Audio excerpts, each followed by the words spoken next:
तो आज भी हमें चैप्टर 5 के न्यूमेरिकल्स करने हैं और न्यूमेरिकल का पार्ट 4 है ये, सही है। पार्ट 4 है, ज़्यादा से ज़्यादा एक बार एक दिन और करेंगे हम न्यूमेरिकल्स इसके। आज लगभग सारे कंप्लीट करेंगे, हर टाइप में आज समझा दूंगा। और उसके बाद क्या, एक लास्ट डे बचेगा जिस दिन तुम लोग मुझसे क्वेश्चंस पूछ लेना जो भी तुम्हें नहीं आते, सही है। तो इसका मतलब क्या है, आज जाके तुम लोगों को इसमें लगना है, इसे पूरा कंप्लीट करना है। जो नहीं आया वो छोड़ते हुए चलना है। ये नहीं कि एक नहीं आया तो वहाँ अटक गए, ख़त्म कर लिया कि अब हमसे नहीं हो पा रहा है, ये नहीं। अगर एक में अटक गए तो आगे जाओगे, उसमें अटक गए वो भी छोड़ो, उससे अगले पे जाओ। 3 में अटक गए, चौथे पे जाओ, चौथा करो, चौथा हो रहा है होने दो, बाकी 3 पूछ रहा है। समझ रहे हो मैं क्या कहना चाह रहा हूँ। अटकते समय बस ये मत किया करो कि एक जगह अटके और वहीं रुक गए कि अब हमसे नहीं हो पाया, भैया से पूछ लेंगे इसके आगे, ये नहीं। थोड़े बहुत एग्जाम्पल्स भी खंगा लो, कहीं अटक रहे हो तो पीछे बुक में दिया होता है बहुत कुछ, उसमें ढूंढो, तुम्हें माइंड ग्रो होगा इससे। तो अभी हमसे जो क्वेश्चन पूछा है 24, अब देखते हैं इस क्वेश्चन में ऐसा क्या था जो नहीं हुआ। ये देखते हैं ऐसा था भी या नहीं था, है ना। सब कुछ तो दिया होता है क्योंकि अभी तक यही दिखाया है। चलो ठीक है, तुम लोग भी थोड़े बहुत करना शुरू करो अपने मैथ्स, ठीक है। शांत बैठने के लिए नहीं आए, थोड़ा करो, आगे बढ़ो। ये सोचो कि मैं कर सकता हूँ, कर सकती हूँ, कर सकता हूँ, तभी होगा ना।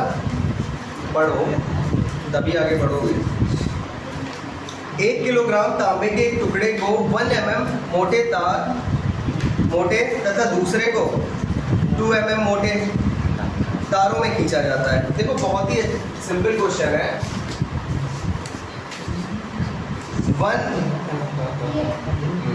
1 किलोग्राम तांबे के एक टुकड़े को इतने और दूसरे को इतने, यानी कि तांबे, कुमार मित्तल बुक से सॉल्व कर रहे हैं, ठीक है। कुमार मित्तल बुक में ये 24 क्वेश्चन है। तो क्या है, तांबे के 2 टुकड़े लिए गए, कितने कितने किलोग्राम के। क्वेश्चन को समझा करो, क्वेश्चन समझ गए तो वैसे ही हो जाता है वो। 1 kg के ये, 1 kg का ये, 2 टुकड़े लिए गए, यही तो कहा है 24 क्वेश्चन में। और तांबे के प्रत्येक मतलब दोनों टुकड़े का द्रव्यमान m बराबर 1 kg। तांबे के दोनों ही टुकड़े में से प्रत्येक का मतलब हर एक का कितना किलोग्राम द्रव्यमान है, 1 kg। आगे देखते हैं। अब एक को 1 mm मोटे तार में बनाया गया, इसको गला के खींचा गया तार के रूप में, सही है। इस रूप में बनाया गया। एक को 1 mm मोटाई दी गई, मतलब व्यास कितना रखा गया इसका, 1 mm। और दूसरे को कितने मोटाई का बनाया गया, 2 mm, यानी कि इससे थोड़ा मोटा। इसका व्यास कितना रखा गया, 1 mm, और दूसरे वाले का व्यास क्या रखा गया, 2 mm। अब इतना सा नहीं बनेगा ये, लेकिन मैंने तुम लोगों को इतना सा बना के दिखाया है। जब इतने मोटे टुकड़े से तार बनाओगे तो बहुत लंबा बनेगा ना। अब मैं तार बनाऊंगा तो केवल तार ही बनेगा फिर पूरे बोर्ड पे, इसलिए नहीं बनाया मैंने, सही है। ऐसे ही इससे जो तार बनेगा वो भी क्या होगा, लंबा होगा। इससे जितना मैंने दिखाया उससे लंबा होगा ये, सही है। लेकिन ये मोटा होगा क्योंकि 2 mm मोटाई का है। मोटाई मीन्स व्यास, मोटाई का मतलब क्या दिया है उसका, व्यास। व्यास ही दिया होगा ना। अब मैं कहूँ इसकी मोटाई कितनी है, तुम इस कोने से इस कोने तक का नाप लोगे, बता दोगे, वो क्या होगा, व्यास ही तो होगा। तो मोटे तार का व्यास, मोटे तार का व्यास जो मोटाई दी है, मोटाई का मतलब किससे लोगे तुम लोग, व्यास से।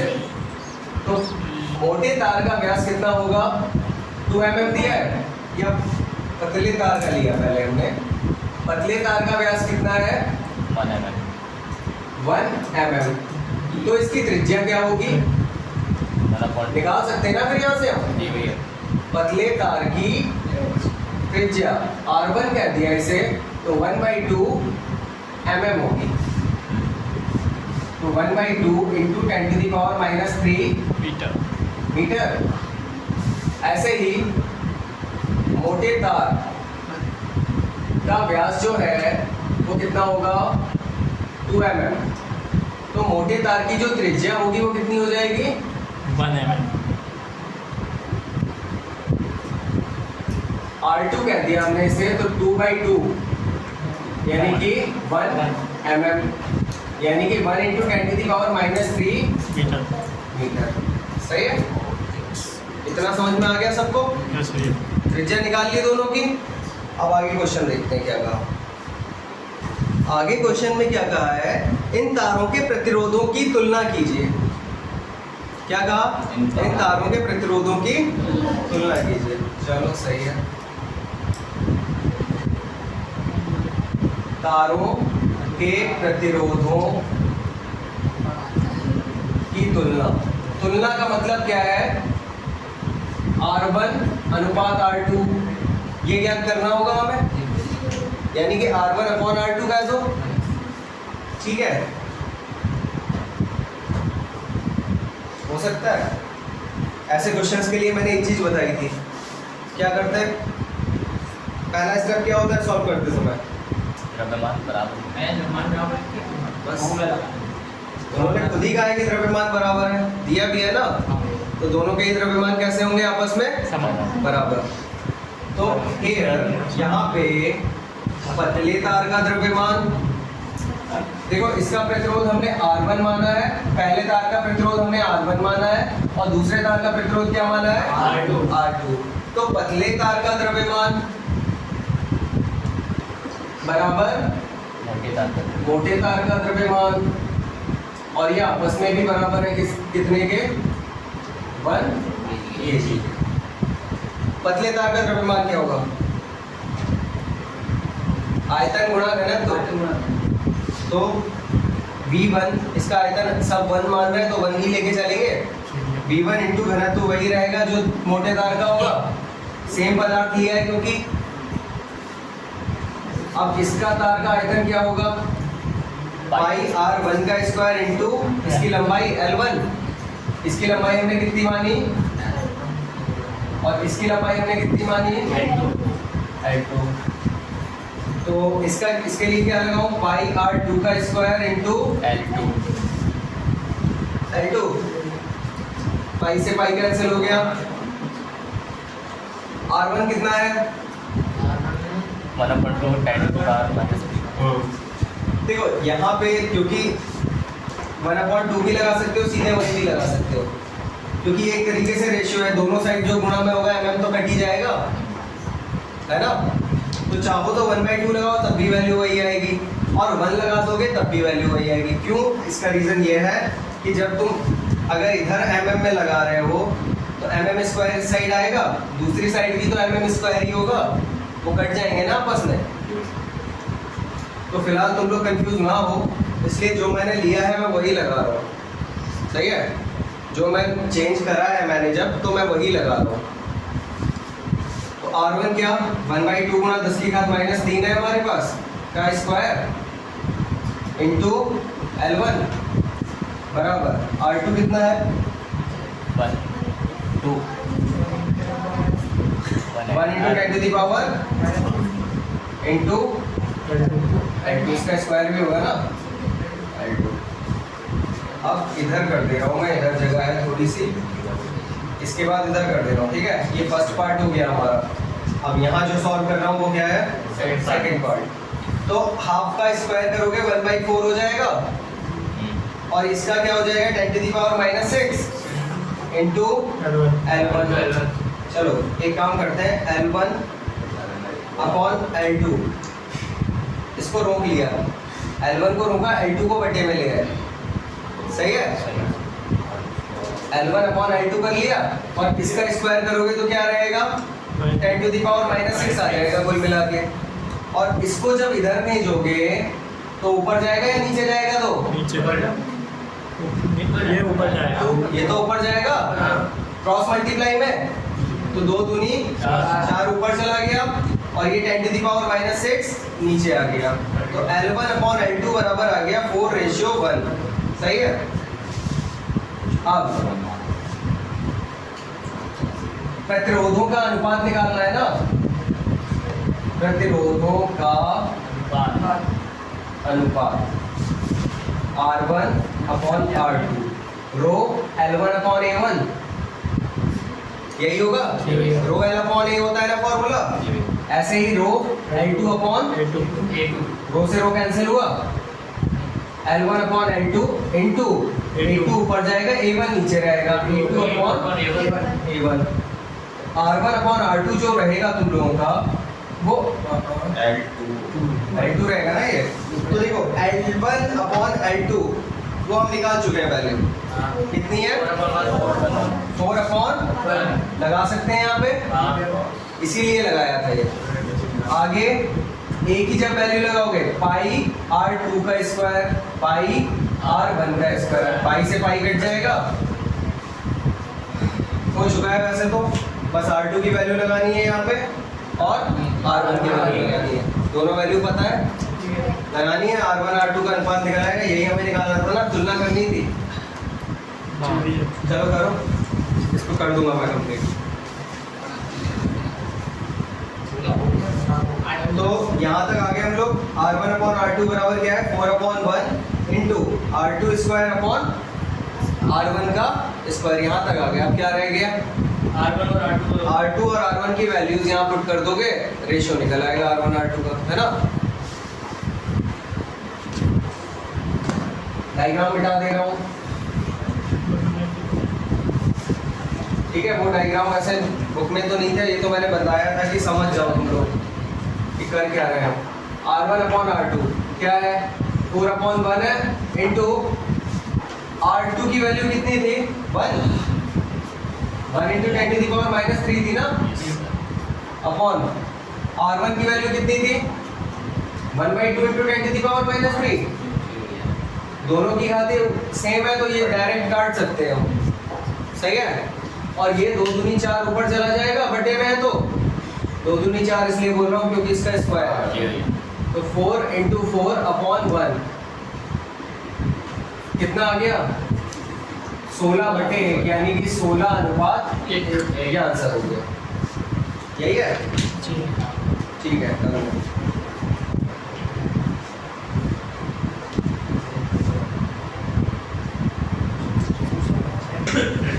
तो ये क्वेश्चन जो है काफी इंपॉर्टेंट क्वेश्चन है ये, सही है। 2 बार बोर्ड में आ चुका है ये। कब आया ये 2022 में और 20 में आ चुका है, यानी कि इंपॉर्टेंट एक चीज और समझ लो कि बोर्ड के पेपर्स में, ठीक है, करीब 65 to 70% रिपीट होता है, सही है। लोग तुम्हें सलाह देते होंगे कि अनसॉल्व सॉल्व किया करो, वो इसी ऐसे ही नहीं देते, ठीक है। मैं लगभग 2012 से इंटर को पढ़ा रहा हूँ, 2012 से स्टार्ट कर दिया था मैंने यहाँ, तो 23 आ गया, अब 11 साल हो गए। हर पेपर में रिपीट हुआ है, और जो ये मैं बता रहा हूँ तुम्हें 60 to 70% पिछले पेपर से आता है, 30% नया होता है उसमें पेपर में, ठीक है। तो अनसॉल्व भी सॉल्व करना, इसलिए लोग क्वेश्चन क्या बोलते हैं, क्वेश्चन बैंक रट के चले जाते हैं कि हम तो क्वेश्चन बैंक पढ़ के पास हो गए। क्वेश्चन बैंक में कितना होता है, पूरे सिलेबस का केवल 30% होता है, उसमें इतना ही होता होगा, इससे ज़्यादा तो नहीं। वही पढ़ के पास हो जाते हैं, क्योंकि क्वेश्चन बैंक जो बनाए जाते हैं वो प्रीवियस ईयर पेपर्स से बनाए जाते हैं, जो पहले आ चुके हैं। सारे क्वेश्चन वही भर दिए उन्होंने, तो उसमें से वापस भी आते हैं क्वेश्चन। तो जिन पे सन पड़ी हो, चाहे एक भी सन पड़ी, वो तो इम्पोर्टेंट होता ही है, क्योंकि रिपीट तो हो सकता है क्वेश्चन, ठीक है। रिपीट को तो वो ऐसे ही रख देते हैं पेपर बनाने वाले भी कि आया हुआ है, चलो हम ये रख सकते हैं, यानी। तो अभी फिलहाल ये देखते हैं क्वेश्चन। इसमें क्या है, लंबाइयों और द्रव्यमानों का अनुपात और क्रमशः दिया है। क्रमशः का मतलब क्या है, पहले वाले का पहला वाला अनुपात है और दूसरे वाले का दूसरा वाला। क्रमशः का मतलब ये होता है, ठीक है, कि पहला वाला जो है वो पहले वाले से रिलेट करेगा और दूसरा वाला दूसरे वाले से। तो तीन तारों की बात हो रही है यहाँ, तो हम उनके लंबाइयाँ क्रमशः मान लेते हैं L1, L2 और L3। तो इनके जो अनुपात दिए हैं वो कितने दिए, 3:2:1। और द्रव्यमान, ये तो हो गई लंबाई। अगर द्रव्यमान की बात करें हम, m1 ratio m2 ratio m3 कितना है? 1 2 3। अब देखो पूछा क्या है? प्रतिरोध। पूछा क्या है? R1 R2 R3 इनका अनुपात पूछा है। सही है, यही पूछा है ना? ठीक है, अब देखो, अब तुम लोगों ने क्या पढ़ा रखा है? R इक्वल टू क्या होता है? रो L अपॉन A। यहाँ पे रो क्या होता है? Constant. It means R proportional होगा L अपॉन A के, और A तो यहाँ दिया है नहीं, है ना? बट ये फॉर्मूला रहा, बट इस फॉर्मूले से R इक्वल टू क्या आ रहा है? L upon A। ठीक है, L अपॉन A अगर आ रहा है तो A क्या होता है? क्षेत्रफल क्या होता है? क्षेत्रफल कैसे निकालोगे? अगर तुम्हें द्रव्यमान दिया गया हो तो क्षेत्रफल को कैसे निकालोगे? आयतन निकाल देंगे उससे, और एल अलग कर देंगे, उससे एल अलग कर देंगे आयतन से। देखो क्षेत्रफल कैसे निकालोगे तुम?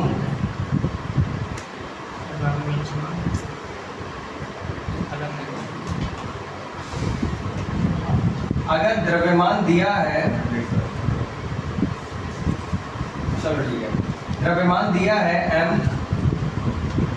तो पहले तो उसे भाग करना पड़ेगा घनत्व से, यानी कि तब क्या हो जाएगा? ये आयतन, आयतन को किससे भाग करना पड़ेगा? लंबाई से, क्षेत्रफल बन जाएगा, तब क्षेत्रफल बन जाएगा। चलो अब इसका मतलब ये फॉर्मूला है क्या रियल में? जो तुम्हारा द्रव्यमान होता है वो किसके बराबर होता है? A into L into rho के। तो यहाँ से अगर A निकालना है तो क्या रहेगा? M upon L into rho, यही होगा। A अगर दिया होता तो हमारे लिए आसान था सॉल्व करना, लेकिन यहाँ पे क्या दिया है? M। तो R इक्वल टू क्या हो जाएगा? अब देखो यहाँ पे L तो जाएगा ऊपर, L square upon M into rho. अब हाँ ये घनत्व है, D से दिखा देते हैं ना इसे, D। अब D यहाँ पे जो है वो भी कांस्टेंट ही है। D क्या है? कांस्टेंट है ना? तो उसे भी हटा सकते हैं, R डायरेक्ट लिख सकते हैं हम, R proportional to L square upon M। समझ में आई बात? नहीं आई? वही मैं सोच रहा था, आ नहीं सकती है। मतलब हो गया? चलो यहाँ समझो, फिर से समझो। देखो R इक्वल टू तुमने पढ़ा रो L अपॉन A, पढ़ा ये? लेकिन यहाँ पे A नहीं दिया है, L तो दिया है, A दिया है क्या? A नहीं दिया है, तो A को चेंज करना पड़ेगा किसमें? M में। तो A का M से जो रिलेशन है वो निकालो तुम। देखो द्रव्यमान बराबर क्या होता है? आयतन गुणा घनत्व। आयतन क्या होता है? क्षेत्रफल गुणा लंबाई, है ना? सबको समझ आ रही है इतनी बात? और घनत्व किससे दिखाते हैं हम? डेंसिटी D से। डेंसिटी बोलते हैं ना घनत्व को, डेंसिटी D। तो A की वैल्यू क्या आ गई? M अपॉन L गुणा D। A की वैल्यू यहाँ पे ये लगा दो, M अपॉन L गुणा D रख सकते हैं ना हम? A की वैल्यू तो रखी है, ठीक है। R बराबर क्या हो जाएगा? Rho into D। D ऊपर जाएगा और L ऊपर जाएगा तो L स्क्वायर हो जाएगा। और इतनी बात कितने लोगों को समझ में आ गई? आ गई? अब रो इंटू D पूरा का पूरा क्या है? कांस्टेंट। रो तो कांस्टेंट होता ही है, घनत्व भी कौन सा बदलेगा? एक धातु का घनत्व तो थोड़ी ना बदलता है। वही जो मैंने तुम्हें एग्जांपल दिया था कल, पानी एक गिलास में लेके आओ या एक पूरा वाटर कूलर भर के लाओ, पानी तो पानी ही है, जी भाई। उसका घनत्व तो थोड़ी ना बदल जाता है। तो वैसे ही घनत्व भी कांस्टेंट है, तो L into D पूरा क्या हो गया, कांस्टेंट। कांस्टेंट हटता है तो R क्या हो जाता है, प्रोपोर्शनल हो जाएगा। अब प्रोपोर्शनल हो गया तो R1 अनुपात R2 अनुपात R3, इसकी वैल्यू क्या होगी, L1 स्क्वायर अपॉन M1 अनुपात L2 स्क्वायर अपॉन M2 अनुपात L3 स्क्वायर अपॉन M3। और देखो इनमें अच्छी बात क्या है तुम्हारे लिए कि तुम्हें जब भी रेशियो की बात चल रही हो तो L1 की जगह सीधे 3 रख सकते हो तुम। यहाँ भी अनुपात है, वहाँ भी अनुपात है, तो L1 की जगह तुम्हें क्या रखना है, सीधे 3 का स्क्वायर अपॉन M1 कितना है, 1। L2 की जगह क्या रख सकते हो, 2 का स्क्वायर अपॉन M2 कितना है, 2। L3 की जगह क्या रखोगे, अपॉन 3 का स्क्वायर, तो आपका ये कितना आ गया, 9 अपॉन 1। नहीं आएगा, है ना, क्या आएगा ही नहीं, डॉक्टर बता दो से कट गया। चलिए पूछ रहे हैं क्यों आएगा, तो आएगा ही नहीं। अब देखो इसे सरल अनुपात में बदलने के लिए क्या करते हैं, नीचे जो भी टर्म्स है उनका एलसीएम ले लेते हैं। इसका एलसीएम कितना आएगा, 311 का 3 ही आ जाएगा, और पूरे में मल्टीप्लाई कर देते हैं अपने से। जब पूरे में मल्टीप्लाई करोगे तो 9 तिया क्या हो जाएगा, ठीक है, एक आप सबके बेटे में एक ही आ जाएगा, 3 दूनी 6, और इसका 3 कट जाएगा तो क्या आएगा, 1। यही आ रहा है आंसर।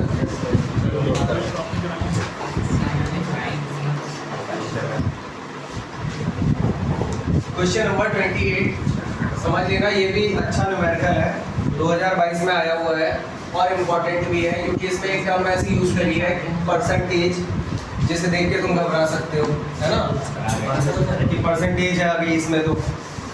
तो क्या है, कुछ होता नहीं है परसेंटेज में, जबकि देखो 20 सेंटीमीटर लंबे तार को खींचकर इसकी लंबाई में 25% की वृद्धि की जाती है, सही है। तो तार की लंबाई जो है, जो भी तार की लंबाई है उसमें कितनी वृद्धि करी गई, 25%। 25% की वृद्धि कर दी गई, मतलब 1/4 बढ़ा दिया गया, सही है। तो कितनी वृद्धि कर दी गई, 25% की वृद्धि कर दी जाती है। तो नए तार के प्रतिरोध में प्रतिशत वृद्धि की गणना कीजिए, सही है। तो तार की जो प्रारंभिक लंबाई थी, पहले तार की जो लंबाई थी L1 बराबर वो कितनी है, 20 सेंटीमीटर। प्रारंभिक तार की प्रारंभिक लंबाई कितनी होगी,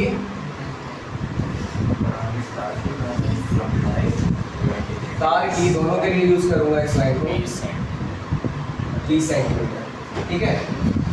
कितनी है, 20 सेंटीमीटर, ठीक है।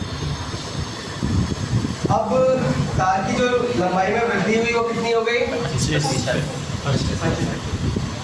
ठीक है। बाद में लंबाई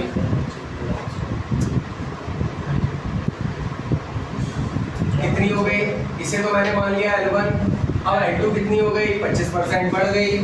ये तो व्हाट टफ क्वेश्चन हो गया, है ना। हर चीज अपने आप में क्या होती है, 100%। हर चीज अपने आप में क्या होती है, 100%, है ना। इतनी होती है, कम होती है, 75%। खुद में तो 100% होती है हर चीज, है ना। हर चीज अपने आप में स्वयं में 100% है। अब उसको कितना बढ़ाया गया, 25%। तो यानी कि थोड़ा नीचे करके लिख दे रहा हूँ, समझ लेना। ये एक बार समझोगे जिंदगी भर के लिए तो मैं आसान लगेगा वैसे, और एक जगह यूज नहीं होगी ये बात। भैया इसमें 1/4 प्लस करेंगे, 1/4 मत जोड़ो तुम, मैं जो बता रहा हूँ वो समझ लो, ठीक है। मैंने क्या बताया, हर चीज अपने आप में क्या होती है, 100%। जब तुमने 20 सेंटीमीटर थी वो 100% थी, बढ़ाई कितनी है, कितने परसेंट हो गई होगी, 125। 125% हो गई होगी। हाँ, यानी कि आप कितनी हो चुकी है अपनी, 125%। और परसेंट मीन्स क्या होता है? 100/100 परसेंट साइन का ही मतलब क्या होता है? अब जो लंबाई रही होगी वो कितनी है? 20, 25, 100, 5 से इसे काट दिया, 5 से 10, 5 से 50, यानी कि दूसरे तार की लंबाई जो है वो कितनी है? 25। कोई प्रॉब्लम आई तुम लोगों को इसे समझने में? नहीं। यार अब आगे दिक्कत भी नहीं आएगी कभी परसेंट में। अगर कोई कहे कि 10% बढ़ा दी गई, यानी कि कितने परसेंट कर दी गई? 110।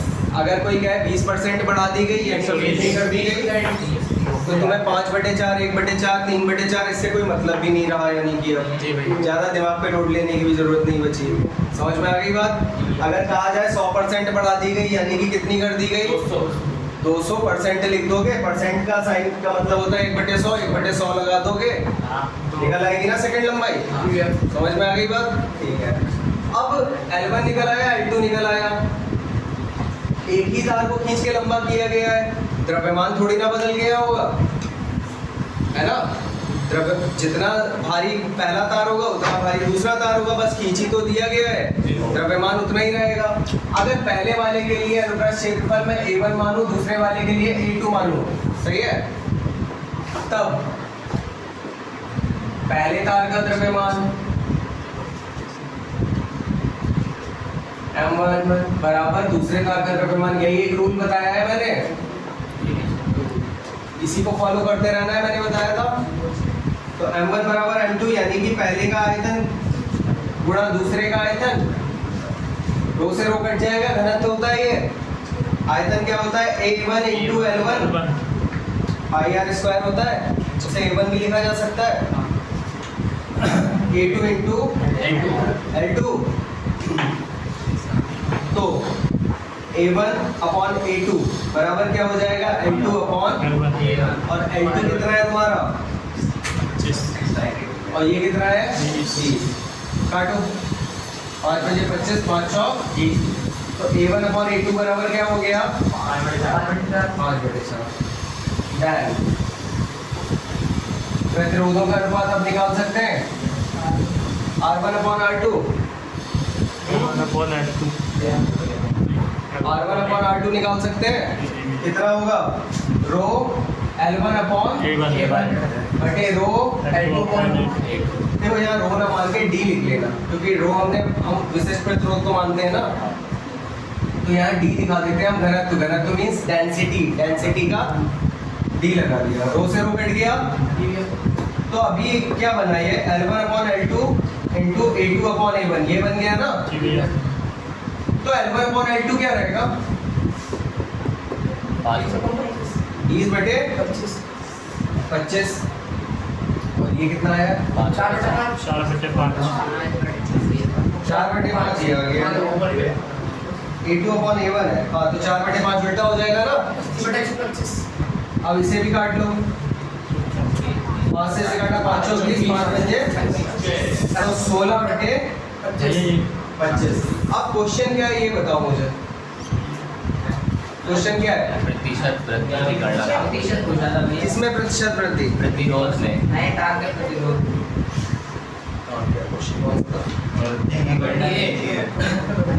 प्रतिरोध में प्रतिशत वृद्धि की गणना। तो देखो अब यहाँ पे तुम्हें क्या गणना करनी है? नए तार का प्रतिरोध ज्यादा है,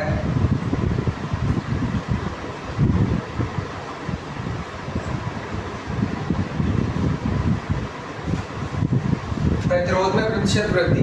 देखो R1 से प्रतिरोध कितना हो गया? R2 हुआ है, बड़ा होगा, तो वृद्धि जो है वो तुम ऊपर रखोगे।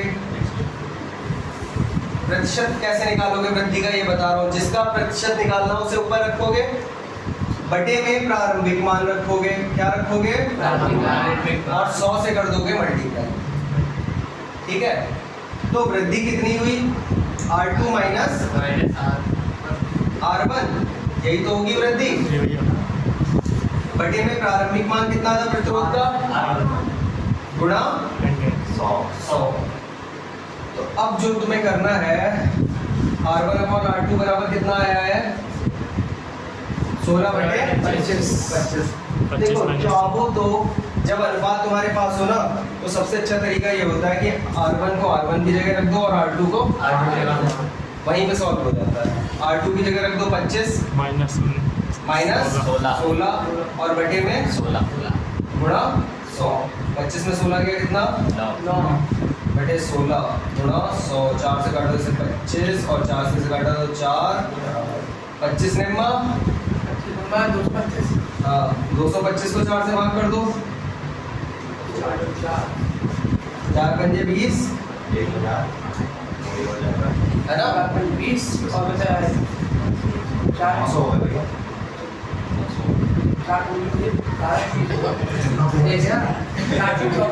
अरे कॉपी का लो ना हफ्ता बजे बता रहा है नहीं 4 पंजे 20 4 पंजे 24 और 4 दूनी 8 4 पंजे 20 56.25% आ रहा है क्या? ये भी आ गया है ना? बड़ा टाइम लगा। ये लगा उससे कहता मैं नहीं करता समझ में आ गया ये सबको? आज ये रात में बात करते